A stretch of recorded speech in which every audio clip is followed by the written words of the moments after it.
Students, நாம இப்போ மெண்டலின் genetics அப்படிங்கக்கூடிய ஜெனடிக்ஸினுடைய 2வது பகுதிக்கு போறோம். நீட் தேர்வுக்கு ரொம்ப முக்கியமான பகுதியில் எதுவும் ஒண்ணு.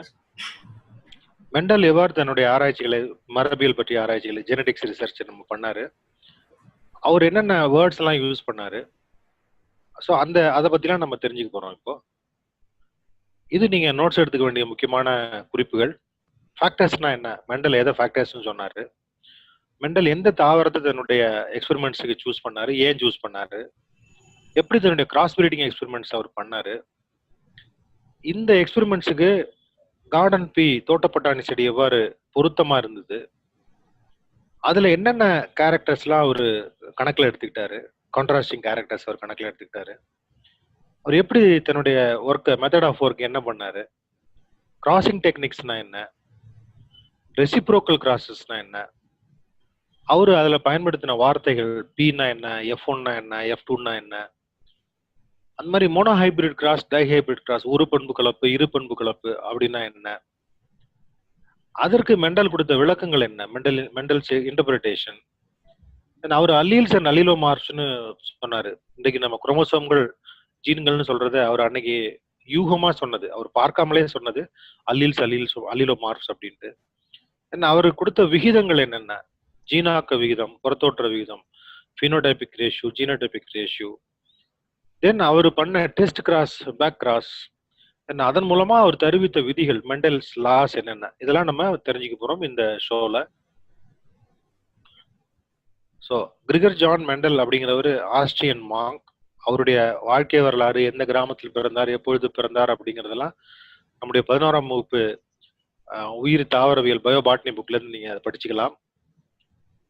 இவர் தான் கிட்டத்தட்ட எவ்வாறு பண்புகள் ஒரு தலைமுறையிலிருந்து அடுத்த தலைமுறைக்கு கடத்தப்படுகின்றன, mechanism of transmission of characters from parents to the offsprings, அவரு அறிவியல் பூர்வமாக ஒரு கரெக்டா சொன்ன முதல் அறிஞர் இவர் தான். He inferred that particles called factors carried the traits to the subsequent generation. ஒரு தலைமுறையிலிருந்து அடுத்த தலைமுறைக்கு பண்புகளையும் மாறுபாடுகளையும் எடுத்து செல்வது ஃபேக்டர்ஸ் சொல்லக்கூடிய காரணிகள் தான். ஃபேக்டர்ஸ்ங்கிற வார்த்தை இவர் தான் அறிமுகப்படுத்தின வார்த்தை அது. So this holes good even today. Even இன்னைக்கு கூட அவருடைய இந்த வியூ வந்து கரெக்ட், அதை நம்ம தவறுன்னு சொல்ல முடியாது. இன்னைக்கும் அது சரின்னு நம்ம சொல்லிட்டு இருக்கிறோம். ஸோ அதனால இவரை நம்ம என்ன சொல்றோம் அப்படின்னா ஃபாதர் ஆஃப் ஜெனடிக்ஸ் அப்படின்னு சொல்றோம். பட் ஃபாதர் ஆஃப் ஜெனடிக்ஸ் நம்ம இன்னைக்கு எல்லாரும் கொண்டாடுறோம். அந்த வியன்னா பல்கலைக்கழகத்தில் அவருடைய வெண்கல சிலையை வச்சிருக்காங்க. ஆனால் அவர் இறந்த பொழுது தான் நிறைய தவறுகள் பண்ணிட்டோமோ, தன் தவறோன்னு நினைச்சு மனம் எதுவுமே அவர் செத்து போனார். ரைட், இப்போ மெண்டலுடைய எக்ஸ்பெரிமெண்ட்ஸ் எல்லாம் என்ன அப்படிங்கறத நம்ம பார்க்கலாம். ஃபர்ஸ்ட் மெட்டீரியல் சோசன் என்ன, அவர் தன்னுடைய ஆய்வுகளுக்கு எடுத்துக்கொண்ட மெட்டீரியல்ஸ் என்ன அப்படின்னு பார்க்கலாம். முதல்ல அவர் தன்னுடைய ஆய்வுகளுக்கு ஒரே ஒரு தாவரத்தை தான் எடுத்துக்கிட்டாரு, பைசம் சட்டைவம் சொல்லக்கூடிய கார்டன் பீ பிளான்ட், தோட்டப்பட்டாணி செடி, அதுதான் அவர் எடுத்துக்கிட்டது. ஏன் இந்த தோட்டப்பட்டாணி செடியை எடுத்துக்கிட்டாரு? இது அந்த பட்டாணியினுடைய மலர், இது ஃப்ளவர். இது ஒரு 5 கேரக்டர், அது முக்கியமான கேரக்டர் அவர் சூஸ் பண்ணாரு. ஒன்னு, all the garden pea plants are naturally self fertilising plants, தன்மகரந்த சேர்க்கை பண்ணக்கூடிய தாவரங்களா அது இருந்தது. அதனால அவருடைய ஆய்வுக்கு அது ரொம்ப உகந்ததா இருந்தது. 2வது, இட்ஸ் அன் ஆனுவல் பிளான்ட், அதாவது ஒரு வருடத்தில் காய்த்து தன்னுடைய வாழ்வை முடித்துக் கொள்ளக்கூடிய ஒரு தாவரம். எனவே பல தலைமுறைகளை அவர் அது மூலமாக பார்க்க முடிந்தது. So possible to follow several generations. Cross pollinate பண்றது ஈஸியா இருந்தது, ஈஸி டு கிராஸ் பாலினேட், அதாவது அயல் மகரந்த சேர்க்கை பண்றது ரொம்ப ஈஸியான ஒரு சின்ன டெக்னிக். ரொம்ப சாதாரண இன்ஸ்ட்ருமெண்ட்ஸ் தான் அவர் வச்சிருந்தாரு, நான் உங்களுக்கு காட்டுறேன் அதெல்லாம். அதுல ஒரு 7 கான்ட்ராஸ்டிங் பேர்ஸ் ஆஃப் கேரக்டர்ஸ் அவர் பார்க்குறாரு, 7 இணை மாறுபட்ட பண்புகளை அவர் பார்க்குறாரு. அந்த மாறுபட்ட பண்புகள்லாம் கரெக்டா இருந்தது. அதாவது அந்த பண்புகள்ல இடைப்பட்ட பண்புங்கிறதே ஒன்று கிடையாது. ஸோ அது ரொம்ப முக்கியமானது. எல்லா மலர்களும் பைசெக்சுவல் ஃப்ளவர்ஸ், இருபால் மலர்களாக இருந்தன. எனவே அவருடைய அந்த கிராஸ் பிரீடிங் எக்ஸ்பெரிமெண்ட்ஸுக்கு, கலப்பின சேர்க்கை ஆய்வுகளுக்கு மிக உகந்த மலராக எது இருந்தது அப்படின்னா பட்டாணி செடி இருந்தது. இந்த 5 பாயிண்ட்ஸையும் நல்லா ஞாபகம் வச்சுக்கணும், நோட்ஸ் எடுத்துக்கணும். இது ரொம்ப ரொம்ப முக்கியமானது. இது 7 கான்ட்ராஸ்டிங் பேர்ஸ் ஆஃப் கேரக்டர்ஸ் என்னென்ன அப்படிங்கிறது. முதல்ல சீட் ஷேப், விதைகளுடைய வடிவம். ரவுண்டா இருந்தது, சுருக்கங்கள் உடையதா இருந்தது, ரிங்கிள்டு. அதுக்கப்புறம் விதை இலையினுடைய கலர், காட்டிலிடன்ஸ் கலர், ஒன்று மஞ்சளா இருந்தது, இன்னொன்று கிரீனா இருந்தது. இப்போ கூட நம்ம சாப்பிட்ற பட்டாணி மஞ்சளாகவும் சமைக்கிற பட்டாணி பச்சையாகவும் இருக்கிறது நம்ம பார்க்குறோம். தென் சீட் கோட் கலர், விதையினுடைய உரையினுடைய கலர் என்னவா இருந்தது? கிரேயா இருந்தது, ஒயிட்டா இருந்தது. தென் பாடுங்கிறது காய், பாட் ஷேப், இன்ஃப்ளேட்டட் உப்பியதாக இருந்தது, கன்ஸ்ட்ரிக்டட் சுருங்கியதாக இருந்தது. பாட் கலர், கனியினுடைய நிறம் பச்சையாக இருந்தது, கிரீன் அல்லது எல்லோவா இருந்தது.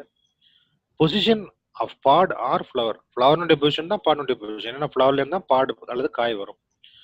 ஆக்சிலரி நுனி, ஆக்சிலரி கோணம் அல்லது டெர்மினல் நுனி அப்படி இருந்தது. தென் ஸ்டெம் லெங்த், அதனால செடியினுடைய உயரம், ஒன்று உயரமா இருந்தது அல்லது குட்டையா இருந்தது. நம்ம சொன்ன இந்த 7 பண்புகளும் டாமினன்ட் அப்படின்னா அதாவது ஓங்கு பண்புகள். இந்த 7 பண்புகளும் ஒடுங்கு பண்புகள். இதுல நீங்க என்னென்ன கவனிக்கணும் அப்படின்னா, நிறம் சம்பந்தமான பண்புகள் எத்தனை பண்புகளை மெண்டல் தன்னுடைய ஆராய்ச்சிக்கு எடுத்துக்கிட்டார் அப்படின்னு கொஸ்டின் வரும். நிறம் சம்பந்தமானதுன்னா எத்தனை பண்புகள்? 2, 3, 5வது கேரக்டர் பாருங்க. 2, 3, 5வது கேரக்டர் கலர் சம்பந்தமான கேரக்டர். அந்த மாதிரி வடிவங்கள் சம்பந்தமானது எத்தனை எடுத்துக்கிட்டாரு? 1, 4 சீட் ஷேப், பாட் ஷேப், இது ரெண்டும் வடிவங்கள் சம்பந்தமான கேரக்டர்ஸ். மலர்கள் சம்பந்தமான கேரக்டர்ஸ் எத்தனை எடுத்துக்கிட்டாரு அப்படின்னு பார்க்கணும். அடுத்தது ஒன்னே ஒண்ணுதான், பொசிஷன் ஆஃப் த ஃப்ளவர். தென் இது மாதிரி நீங்க நிறைய இதுக்குள்ளேயே நீங்க நிறைய காம்பினேஷன்ஸ் போட்டு பார்க்கணும். அப்புறம் இந்த பக்கம் வந்தீங்கன்னா காட்டிலிடன் கலர்ல எல்லோ டாமினண்டா இருக்கும், கிரீன் ரெசசிவா இருக்கும். ஆனா பாட் கலர்ல கிரீன் டாமினண்டா இருக்கும், எல்லோ ரெசசிவா இருக்கும். ஸோ இது மாதிரியான விஷயங்கள்லாம் தேர்வுக்கு நம்ம கேட்கலாம், பார்த்துக்கணும். இதெல்லாம் நல்லா படிக்கணும். இதனுடைய பிக்டோரியல் ரெப்ரஸன்டேஷன் நீங்க பார்க்கலாம். இப்போ பாருங்க, 2 மலர் பண்புகள் இருக்கு பாருங்க. மலர்னுடைய கலர், தென் மலர்னுடைய பொசிஷன், இது 2 விதைக்கான பண்புகள், இது 2 காய்க்கான பண்புகள், இது உயரத்திற்கான பண்பு, கடைசியா இருக்கிறது உயரத்திற்கான பண்பு. ஸோ இதுல இருந்து கொஸ்டின்ஸ் வர்றதுக்கான வாய்ப்புகள் நிறைய இருக்கு. ஸோ மாணவர்கள் இதை நல்லா படிக்கணும். மெத்தட் ஆஃப் ஒர்க், எவ்வாறு தன்னுடைய ஆய்வுகளை அவர் என்ன மாதிரியா செஞ்சார் அப்படிங்கிறது. ஸோ அவரு பண்ண எல்லா எக்ஸ்பெரிமெண்ட்டுமே ஹைபிரிடைசேஷன் எக்ஸ்பெரிமெண்ட்ஸ், கலப்பின சேர்க்கை ஆய்வுகள் அப்படின்னு பேரு. அதற்கு அவர் எடுத்துக்கிட்ட plants true breeding plants. True breeding plants அப்படின்னா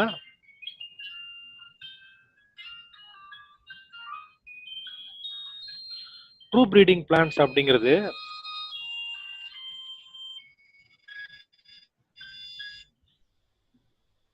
எத்தனை தலைமுறை இந்த ஆய்வுகளை, அதாவது அந்த மலர்களை தன்மகரந்த சேர்க்கை செய்தாலும் அது உயரமான செடியா இருந்ததுன்னா உயரமான செடியே கொடுக்கணும், குட்டையான செடியா இருந்ததுன்னா குட்டையான செடியை கொடுக்கணும். அதுக்குதான் ட்ரூ ப்ரீடிங் பிளான்ட்ஸ்னு சொல்லுவாங்க. Individuals which produce the same type of offerings for any number of generations when selfed. தன்மகரந்த சேர்க்கை செய்யும் பொழுது ஒரு உயரமான செடியை தன்மகரந்த சேர்க்கை செய்யும் பொழுது அதுல இருந்து கிடைக்கக்கூடிய விதை அதை போட்டா அந்த தாவரம் எப்படிதான் வளரணும்? உயரமான தாவரமா தான் வளரணும். அந்த மாதிரி எந்த பண்பை நம்ம எடுத்துக்கிட்டாலும் அந்த பண்பு மாறக்கூடாது. 7 தலைமுறை 8 தலைமுறைக்கு நம்ம போட்டா கூட அந்த பண்பு மாறாமல் இருக்க வேண்டும். அந்த தாவரத்துக்கு தான் என்ன பேரு? ட்ரூ ப்ரீடிங் பேரண்ட்ஸ், தூய பெற்றோர் அப்படின்னு பேர் தமிழ்ல. ரெண்டாவதா Mendel work with 7 pairs of contrasting character traits. நம்ம ஏற்கனவே அட்டவணையில பார்த்த மாதிரி 7 மாறுபட்ட பண்புகளை அவர் தன்னுடைய ஆராய்ச்சிக்கு எடுத்துக்கிட்டாரு. பட் ஜென்ரலா ஒரு டயத்துல ஒரு pair of character தான் அவர் எடுத்துக்கிட்டாரு. And he considered 1 pair of contrasting character traits at a time. He carried out its experiments to the 2nd or 3rd generations. நமக்கு பாடங்கள்ல சாதாரணமா F2 ஜெனரேஷன் தான் 2nd ஜெனரேஷன், அதுக்கு பிறகு நம்ம படிக்கிறது கிடையாது. ஆனா அவர் தன்னுடைய ஆராய்ச்சிகளை 3வது தலைமுறைக்கும் 3rd ஜெனரேஷன் வரைக்கும் கொண்டு போனார். ரொம்ப முக்கியமானது கடைசி point, maintained a clear statistical record for his work. அவர் தன்னுடைய ஆய்வுகளை எல்லாம் மிக துல்லியமாக ரெக்கார்ட் பண்ணாரு, புள்ளி விவரங்களை ரொம்ப கரெக்டா வச்சிருந்தார். ஸோ அதனால அவருடைய தன்னுடைய கட்டுரையை எழுதும் பொழுது எந்த சிக்கலும் இல்லாமல் எந்த பிரச்சனையும் இல்லாமல் மிக தெளிவாக தன்னுடைய கட்டுரையை எழுத முடிந்தது.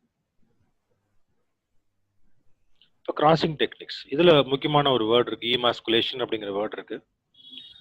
Garden pea plant self pollinating plant, அதாவது தன்மகரந்த சேர்க்கை அடையக்கூடிய ஒரு தாவரம்.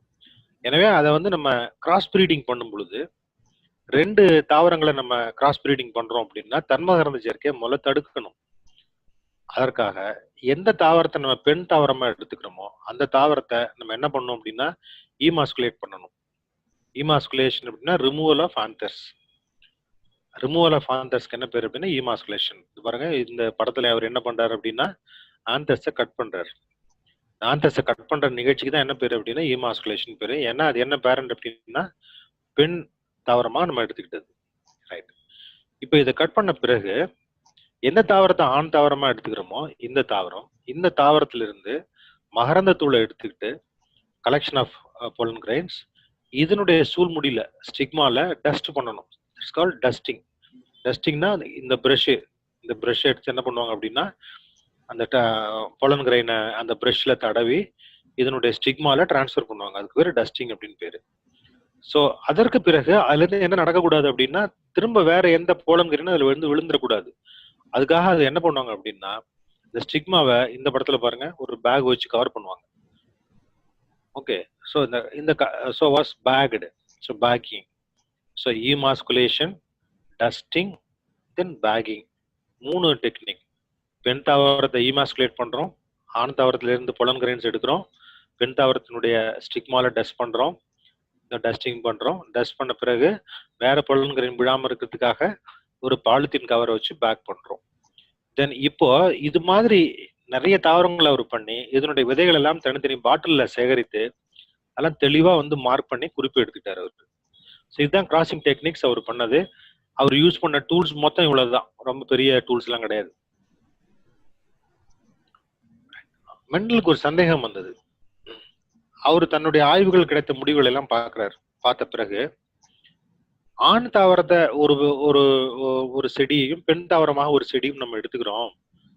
அப்போ இதை மாற்றி எடுத்தா என்ன வரும்? ஆண் தாவரம் அடுத்த முறை வந்து ஆண் தாவரத்தை வந்து பெண் தாவரமாகவும் பெண் தாவரத்தை ஆண் தாவரமாகவும் எடுத்துக்கிட்டா என்ன ரிசல்ட் கிடைக்கும்? அது எப்படி சார் எடுக்க முடியும்? தாராளமா எடுக்கலாம். என்ன பைசெக்சுவல் ஃப்ளவர்ஸ், அதனால இருபால் பண்புகள் தான், எல்லாமே இருபால் மலர்கள் தான்.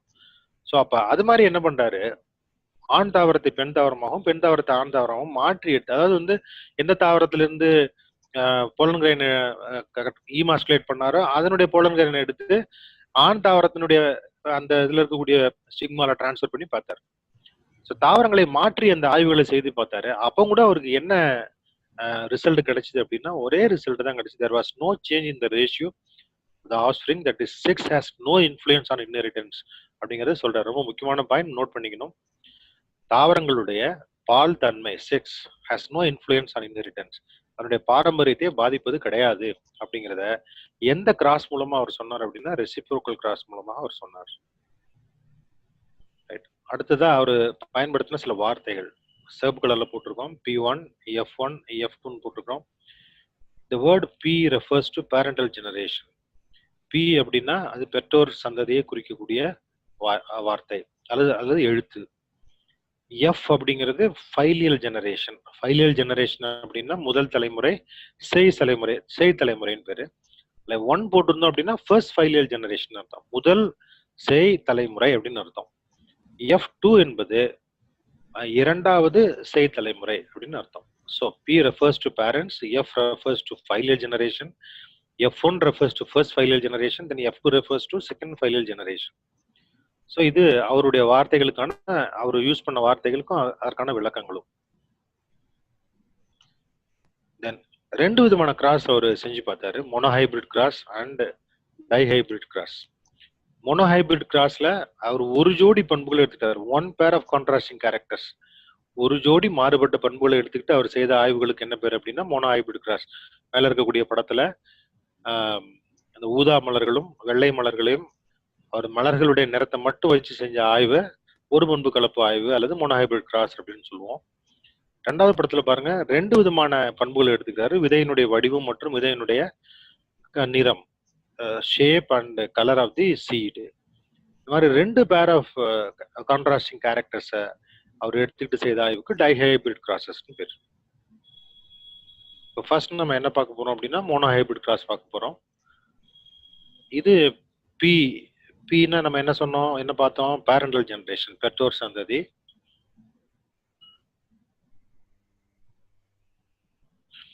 இந்த பெற்றோர் சந்ததியில 2 விதமான தாவரங்களை நம்ம எடுத்துக்கிறோம். ஒண்ணு உயரமான தாவரம், இன்னொன்னு குட்டையான தாவரம். இந்த உயரமான தாவரம் என்பது பியூர் பிரீடிங், ரொம்ப முக்கியமானது, தூய பண்புடைய பெற்றோர். அதே மாதிரி குட்டையான தாவரம் என்பது தூய பண்புடைய பெற்றோர். நம்ம ஏற்கனவே சொல்லியிருக்கோம் பியூர் பிரீடிங் பேரண்ட்னா என்ன அப்படிங்கறத சொல்லியிருக்கிறோம். இந்த மாதிரி கான்ட்ராஸ்டிங்கான ஒரு ஒரு பண்புடைய 2 தாவரங்களை நம்ம கிராஸ் பண்ணும் பொழுது F1 முதல் தலைமுறை சேய் சந்ததி எப்படி இருந்ததுன்னா எல்லா தாவரங்களும் உயரமாக இருந்தது. இப்ப இந்த தாவரத்தை தற்கலப்பு செய்யறோம், அல்லது முதல் தலைமுறையில் கிடைத்த தாவரங்களை 2 தாவரத்தை எடுத்து என்ன பண்றோம், நம்ம கலப்பு செய்து பார்க்கும் பொழுது 3 பங்கு உயரமான தாவரங்களும் 1 பங்கு குட்டையான தாவரம் கிடைக்குது. எந்த பண்பு முதல் தலைமுறையில் காணாமல் போனதோ, பாருங்க, குட்டையான தாவரம் முதல் தலைமுறையில் காணாம போயிடுச்சு, அந்த பண்பு 2வது தலைமுறையில் கிடைக்கிறது. இது மெண்டலுடைய ஆய்வு. இப்போ அவரு என்ன பண்ணாரு அப்படின்னா, முதல்ல நம்ம பார்த்தது இந்த ஸ்லைடு உங்களுக்கு பிக்டோரியலா ரெப்ரசென்ட் பண்றதுக்காக.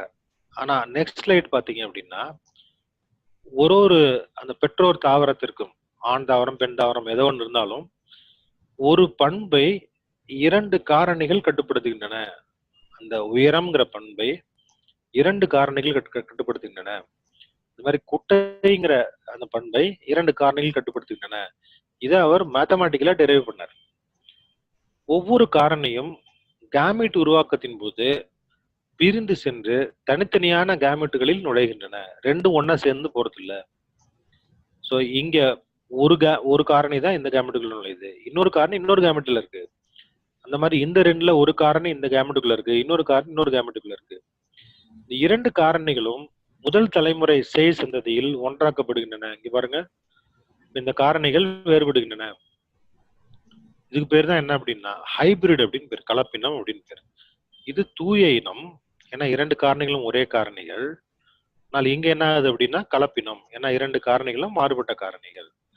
மாறுபட்ட காரணிகளாக இருந்தாலும் கூட ஒரு காரணியினுடைய பண்பு மட்டும் வெளிப்படுகிறது, இந்த மாற்று காரணியினுடைய பண்பு வெளிப்படுவது கிடையாது. ரைட். இப்போ இந்த வெளிப்படுகிற பண்பை ஓங்கு பண்புன்னும், வெளிப்படாத பண்பை ஒடுங்கு பண்பு, அது வந்து டாமினன்ட் கேரக்டர், ரெசசிவ் கேரக்டர் அப்படின்னு அவரு சொன்னார். இப்ப இது என்ன பண்றாரு அப்படின்னா, இந்த தாவரங்களை 2வது தலைமுறைக்கு அவரு செல்ஃபிங், அதாவது தன்மகரந்த சேர்க்கை செய்யும்போது அவருக்கு 3 விதமான தாவரங்கள் கிடைக்கின்றன. ஏற்கனவே பார்த்துட்டோம் இதெல்லாம். இப்ப அவரு அந்த ஃபேக்டர்ஸ் என்ன பண்றாரு, பன்னட் ஸ்கொயர்ல போடுறாரு. பன்னட் ஸ்கொயர்ல போடும் பொழுது எங்கெங்கெல்லாம் கேபிட்டல் டி இருக்கோ அந்த தாவரங்கள்லாம் வந்து உயரமாகவும், எங்கெல்லாம் ஸ்மால் டி இருக்கோ அந்த ஸ்மால் டி மட்டும் இருக்கோ அந்த தாவரங்கள் குட்டையான தாவரங்களாகவும் வளர்றதை பாக்குறாரு. அப்ப 3:1 அப்படிங்கிறது அவருக்கு கிடைத்த புறத்தோற்ற விகிதம் அல்லது பினோடைபிக் ரேஷியோ 3:1. ஆனா இந்த 3லயே ஒரு தாவரம் தூய தாவரமாகவும் 2 தாவரங்கள் கலப்பின தாவரமாகவும் இருந்தன. அப்ப இந்த ஜீன் ஆக்கங்களை பார்க்கும்பொழுது F2 தலைமுறையில், அதாவது மோனோஹைபிரிட் கிராஸினுடைய F2 தலைமுறையில் 1:2:1ங்கிற விகிதம் கிடைக்குது நமக்கு. அதாவது ஹோமோசைகஸ்டால், ஹெட்ரோசைகஸ்டால், தென் டுவார்ஃப் அப்படிங்கிறது. இந்த 3 என்பது 1ஆகவும் 2ஆகவும் பிரியறதை அவர் பார்த்தார். இதை நம்ம அல்ஜிபிரிக்கா என்ன பண்ணலாம் அப்படின்னா, நம்ம இத ஒரு சின்ன ஈக்குவேஷன் மூலமா நம்ம சொல்லலாம். கேபிட்டல் டீக்கு ஏ அப்படின்னு கொடுத்தோம் அப்படின்னா, ஸ்மால் டீக்கு பி அப்படின்னு கொடுக்குறோம். எங்கெங்கெல்லாம் வந்து கேபிட்டல் டி இருக்கோ அதை ஏ ஸ்கொயர், 2 கேபிட்டல் டி இருந்தா A square, capital D small D இருந்ததுன்னா ஏபி, 2 ஸ்மால் டி இருந்ததுன்னா பி ஸ்கொயர். அப்போ ஏ பிளஸ் பி ஹோல் ஸ்கொயருங்கிற அந்த அல்ஜிபிரிக் ஈக்குவேஷனை நம்ம இதுல அப்ளை பண்ணி நம்ம பார்க்கலாம். ஸோ பினோடைபிக் ரேஷியோ 3:1, மோனோஹைபிரிட் கிராஸினுடைய பினோடைபிக் ரேஷியோ 3:1, ஜீனோடைபிக் ரேஷியோ 1:2:1. இப்போ அவர் இங்க எடுத்துக்கிட்ட இந்த 2 ஃபேக்டருக்கும் அவர் என்ன பேர் கொடுக்குறாரு அப்படின்னா அல்லீல்ஸ் அப்படின்னு பேர் கொடுக்குறாரு. அல்லீல்ஸ் அல்லது அல்லிலோமார்ஃப் அப்படின்னு பேர் கொடுக்குறாரு. 1 member of each pair is contributed by 1 parent. இப்ப ஒரு தாவரத்துல 2 அல்லீல்கள் இருக்கு அப்படின்னா 2 அல்லீல்கள்ல ஒரு அல்லீல் ஆண் பெற்றோரிடம் இருந்தும் இன்னொரு அல்லீல் பெண் பெற்றோரிடம் இருந்தும் வந்தது. ஸோ ஒவ்வொரு பெற்றோரும் ஒரு அல்லீல கான்ட்ரிபியூட் பண்றாங்க. அதனால அவங்களுக்கு ஒரு பண்புக்கும் ஒரு பேர் ஆஃப் அல்லீல்ஸ் இருக்கு அப்படிங்கறத அவர் கண்டுபிடிக்கிறார். இப்ப இந்த அல்லீல்ஸ் பாருங்க, 2 அல்லீலும் ஒன்னா இருக்கு, சோ ஹோமோசைகஸ். அதே மாதிரி கடைசியில பாருங்க 2 அல்லீல் ஒன்னா இருக்கு, அகைன் ஹோமோசைகஸ். ஆனா அந்த நடுப்புற இருக்கக்கூடிய 2லயும் அல்லீல்கள் மாறுபடுகின்றன. மாறுபட்ட அல்லீல்களுக்கு நம்ம ஹெட்ரோசைகஸ் அல்லீல்ஸ் அப்படின்னு சொல்லுவோம். அல்லீல்கள் ஒன்னா இருந்ததுன்னா ஹோமோசைகஸ் அல்லீல்ஸ், அல்லீல்கள் டிஃபரெண்டா இருந்ததுன்னா ஹெட்ரோசைகஸ் அல்லீல்ஸ். அடுத்ததான் நம்ம பார்க்க போறது டைஹைபிரிட் கிராஸ். இதுல 2 ஜோடி பண்புகள், 2 pairs of contrasting characters involve ஆகுது. இதுக்கு இன்னொரு பேர் என்ன அப்படின்னா 2 ஃபேக்டர் கிராஸ் இன்னொரு பேரு. மெண்டல் எடுத்துக்கிட்ட பண்பு என்ன அப்படின்னா விதையினுடைய வடிவம் மற்றும் விதையினுடைய நிறத்தை எடுத்துக்கிட்டாரு. ரவுண்ட் அண்ட் ரிங்கிள்டு, அதாவது முழுமையான உருண்டை வடிவ விதைகள் அல்லது மற்றும் சுருங்கிய வடிவமுடைய விதைகள். இந்த மாதிரி சீடு கோட்டினுடைய கலர் மஞ்சள் நிறம், பச்சை நிறம். இந்த மாதிரி 2 ஜோடி பண்புகளை எடுத்துக்கிட்டாரு. 2 ஜோடி பண்புகளை எடுத்துக்கிட்டு அவர் ஆராய்ச்சி பண்ணும்போது, உதாரணமா எல்லா மஞ்சள் பட்டாணியும் ரவுண்டா இருந்தது, எல்லா பச்சை பட்டாணியும் சுருங்கியதா இருந்தது, விதை சுருங்கியதா இருந்தது. ஆனா F1ல அவருக்கு என்ன கிடைக்குது, மோனோஹைபிரிட் கிராஸ்ல கிடைச்ச மாதிரியே ஒரு பண்பு மட்டுமே வெளிப்படுகிறது, இன்னொரு பண்பை காணும். பாருங்க, எல்லாமே மஞ்சள் உருண்டையாகவே இருக்குது. ரைட். இப்போ F2க்கு அவர் என்ன பண்றாரு அப்படின்னா இத செல்ஃப் பண்றாரு. அதாவது இந்த தாவரத்தையே தன்மகரந்த சேர்க்கை செய்ய வைக்கிறாரு. அவரு தன்னுடைய ஃபேக்டர்ஸ் அதுல எழுதும் பொழுது கேபிட்டல் ஆர் அப்படிங்கிறத உருண்டையான வடிவத்திற்கும், ஸ்மால் ஆர்ங்கிறத சுருங்கிய பண்புக்கும் எழுதுறாரு.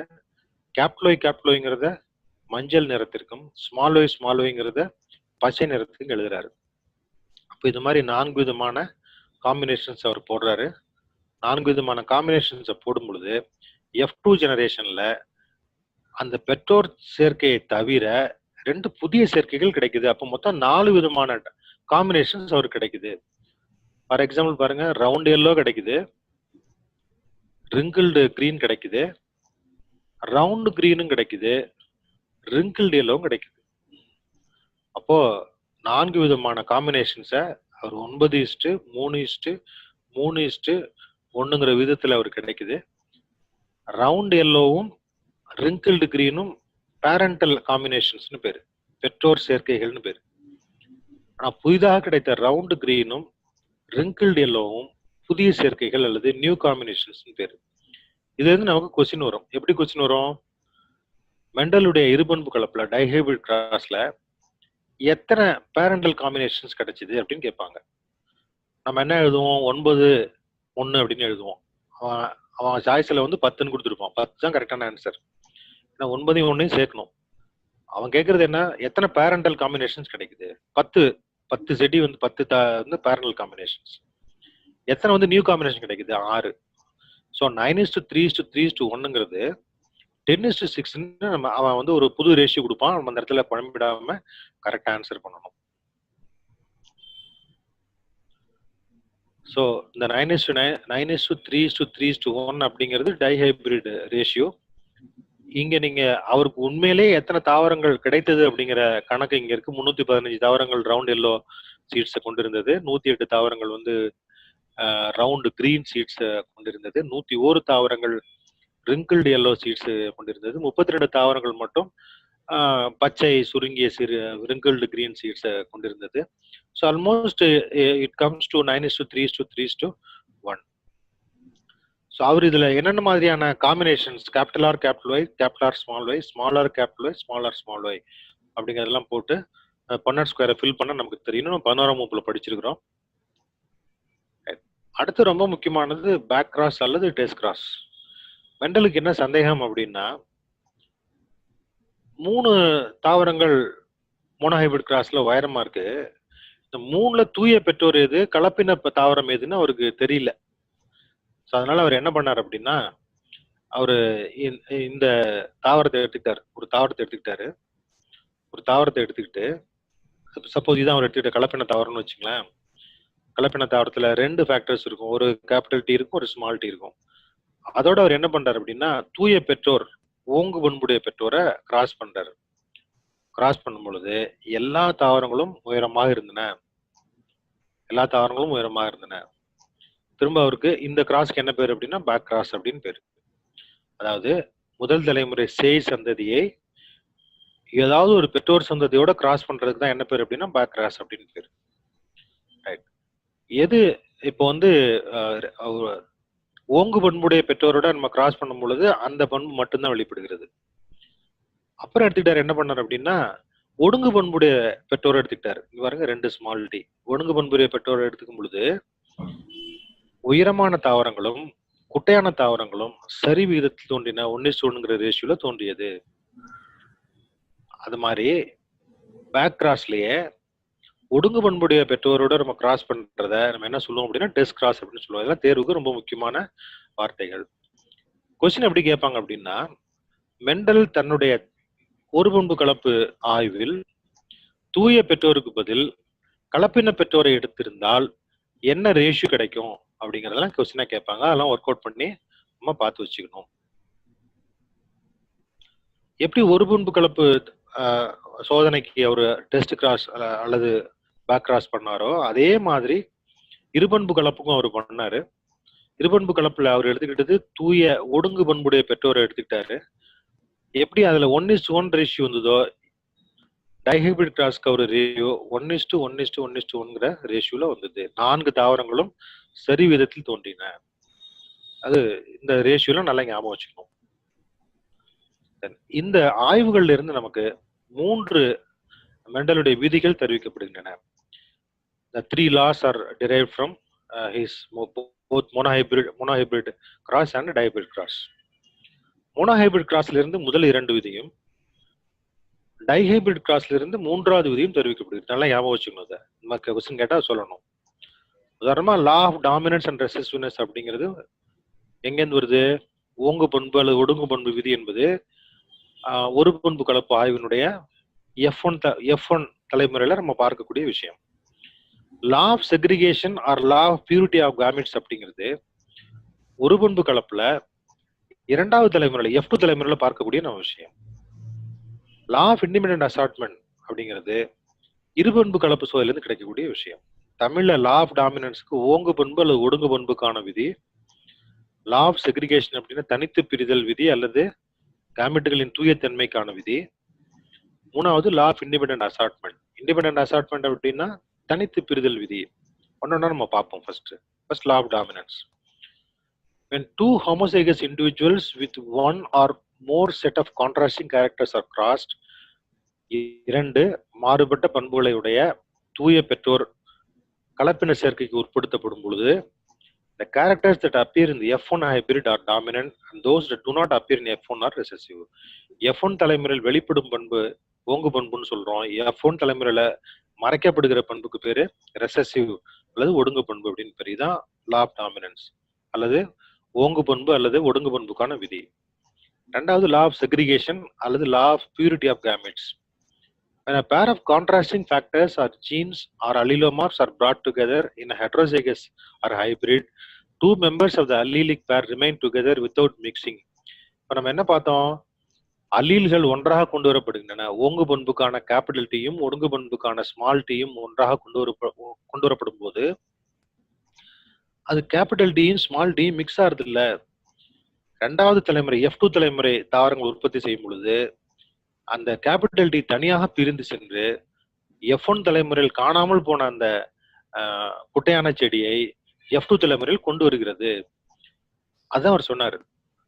ஃபேக்டர்ஸ் 2 மாறுபட்ட ஃபேக்டர்ஸ் ஒரு தலைமுறையில ஒன்றாக இருந்தாலும் கூட அடுத்த தலைமுறை தாவரங்களை உருவாக்கும் பொழுது அவை தனித்தனியே பிரிந்து சென்று தனி கேமெட்டுக்குள்ள போய் அந்த கேரக்டர் திரும்ப உருவாக்கும் அப்படிங்கிறத சொன்னார். முதல் தலைமுறையில் காணாமல் போன அந்த குட்டையான பண்பு 2வது தலைமுறையில் வெளிப்படுகிறது. அப்போ கேமெட்டுகள் அல்லது தன்னுடைய ஃபேக்டர்ஸ், அவர் சொன்ன ஃபேக்டர்ஸ் எப்பொழுதும் கலக்கிறது கிடையாது, தனித்தனியாகவே இருக்கும். தூய்மையாக மீண்டும் பிரிந்து திரும்ப தன்னுடைய பண்புகளை உருவாக்கும் அப்படின்னு சொன்னார். இதுதான் என்ன அப்படின்னா லா ஆஃப் செக்ரிகேஷன் அல்லது law of purity of gametes. This law, though it was a conception originally and propagated by Mendel, now it has been confirmed by cytological studies.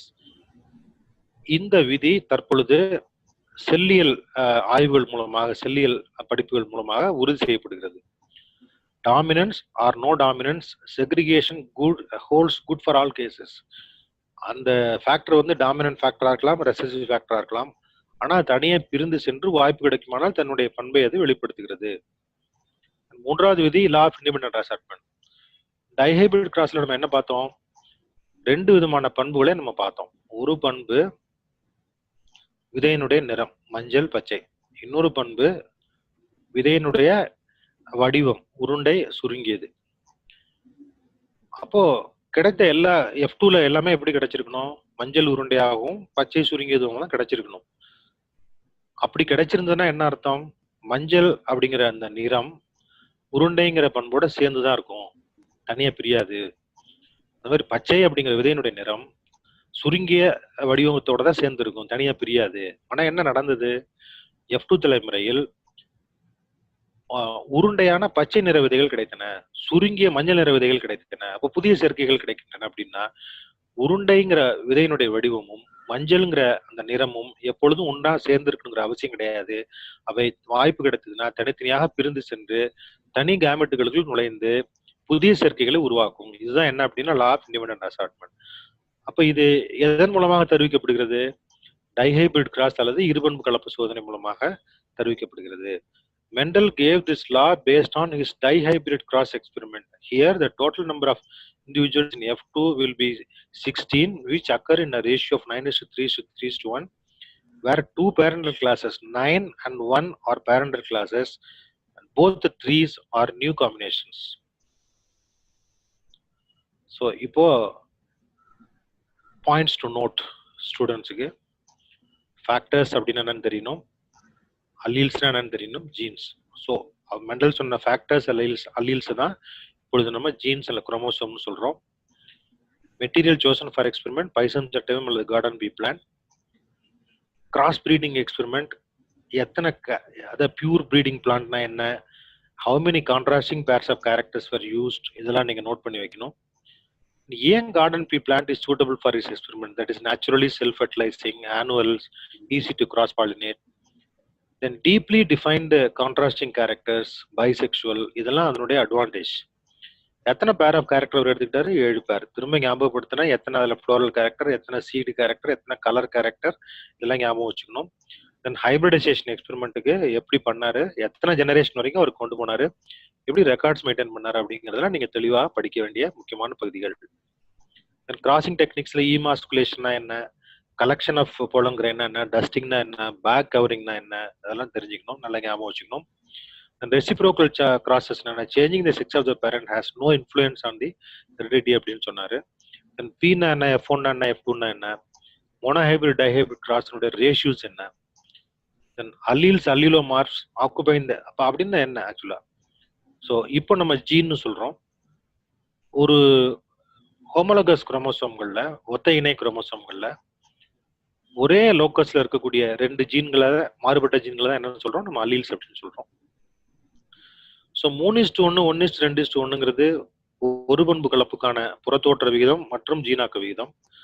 9:3:1 அப்படிங்கிறது இருபண்பு கலப்புக்கான விகிதம். Then back cross test cross என்ன, அதனுடைய ratios என்ன, back கிராஸ்னா என்ன, test கிராஸ்னா என்ன, தென் மெண்டல்ஸுடைய லா, 3 லா என்ன, அது எந்த ஆய்வுகள் இருந்தெல்லாம் அதை நம்ம டெரைவ் பண்ணோம் அப்படிங்கிறத நல்லா ஸ்டூடெண்ட்ஸ் ஞாபகம் வச்சுக்கணும். Thank you student, thank you for listening.